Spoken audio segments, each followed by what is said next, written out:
Our game, Colossal Havoc, is a third-person action-adventure take on the classic video game Rampage. Hi, I'm Jayla Borsler. In month 1, the quest system started out pretty buggy, with the players being allowed to go out of the order of the current quest on the screen.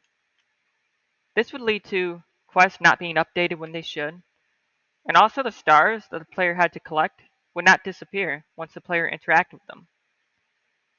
These bugs led to the playtesters feeling lost and confused as to what the objectives were of the game.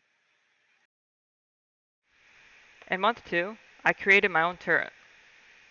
I originally coded my own custom pawn sensing for the turret, which had its benefits, but it became more difficult to keep using while constantly updating the functionality. Also with this turret, a bug issue was when it would shoot a projectile, the projectiles had collision on them still, and this would knock the player off balance.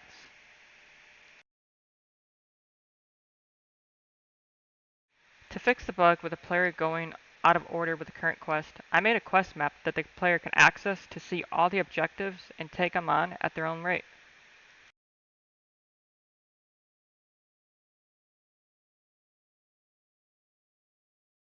Once the star is collected, the objectives will disappear. In month 4, I changed the look and functionality of the turret by adding lasers and increasing the rate at which it can sense the player.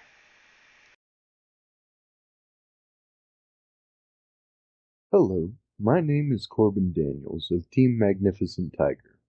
My role in this game was the main systems designer and character creator. With a small team, we were limited in what we could implement, but overall, the team of 3 was the perfect size.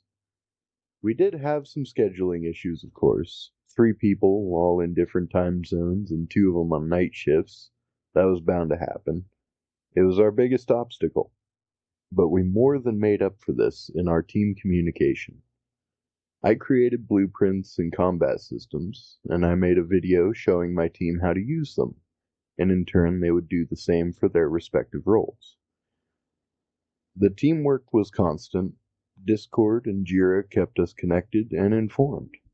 I had a lot of fun making the game, and I learned a lot in these past 4 months. We had our bugs, game crashing pooled actors that happened right before our build was due, revisions that needed reverted, and plenty of features that we had to cut out to meet time or file constraints. Through everything, we were able to create a decent combat system, including abilities for weapons and shields, special attacks, and plenty of AI and turrets the player can fight. The game loop is decently fun to play, and the player is encouraged to try out all of our characters as they do. The game is an overall success for sure, and I'm glad to have been a part of it. Thank you. Goodbye. All right, so here we're going to talk about menus and what techniques, processes, and ideas worked well.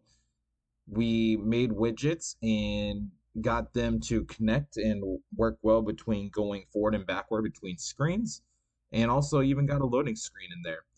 What technique, process, and ideas did not pan out is when the screens overlapped and they had a little bit of an issue communicating with each other, and then also there wasn't audio at first, which we ended up fixing that. And the skills that we found most useful for the menus was when we use the audio to communicate things to the player and let them know that buttons have been pressed and that things are happening. And then also loading screens as well.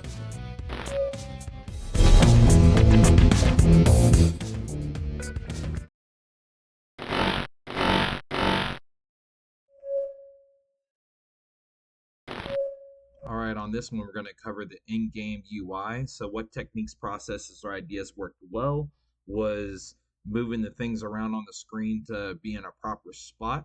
What techniques, processes, and ideas that didn't? We had a mini map and a compass and other various UI things that we ended up having to take out. So it didn't really pan out all that well compared to what we initially thought.